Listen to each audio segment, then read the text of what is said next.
Ξεκινάμε λοιπόν με τις ζωδιακές προβλέψεις για το 2016 και ξεκινώντας από τον Κρυό, που φέτος θα πρέπει να προσέχετε, αγαπητοί μου φίλοι, τα οικονομικά σας και τα οικογενειακά θέματα, γιατί και τα δύο το πρώτο εξάμηνο θα υπάρχει μια μικρή, ας το πούμε, παρένθεση, την οποία πρέπει να την κοιτάξετε πάρα πολύ σοβαρά, με τα οικονομικά ενόψει στον επαγγελματικό τομέα, να προσέχετε το τι λέτε και πώς το λέτε.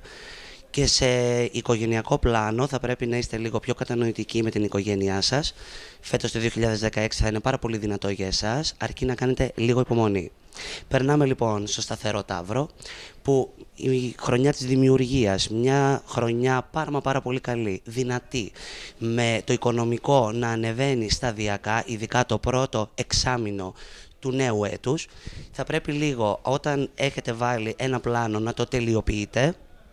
Το πιο σημαντικό για εσάς είναι να κοιτάξετε να βρεθείτε με τα αγαπημένα σας πρόσωπα, τουλάχιστον όχι μόνο την περίοδο των εορτών, αλλά και για το πρώτο εξάμηνο του νέου έτους θα πρέπει να προσέχετε ιδιαίτερα τα αγαπημένα σας πρόσωπα.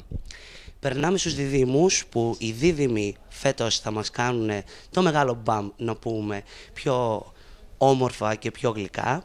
Οι δίδυμοι θα πρέπει να προσέχετε πάνω απ' όλα το επαγγελματικό σας κομμάτι, το οποίο νοσούσε τα τελευταία 5 χρόνια. Φέτος θα είναι μια πολύ καλή δημιουργική χρονιά. Από την 1η Πρώτου μέχρι και τον Ιούλιο θα βάλετε τα θεμέλια και θα πρέπει μετά να κάνετε καλύτερη οικονομία, γιατί το 2015 σας βρήκε λίγο πιο πολύ σπάταλους, να το πούμε.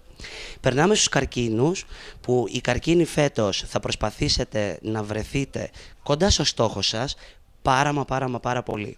Ενώ στα οικονομικά, παύλα επαγγελματικά, οι άνεργοι θα βρείτε δουλειά, οι ήδη εργαζόμενοι θα πρέπει να προσέχετε να διατηρήσετε τη θέση σας. Για τους ελεύθερους επαγγελματίες θα πρέπει να προσέχετε πάρα πολύ το τι καταναλώνετε. Όσον αφορά τα οικογενειακά θέματα, είστε μια χαρά, δώστε και πάρτε αγάπη.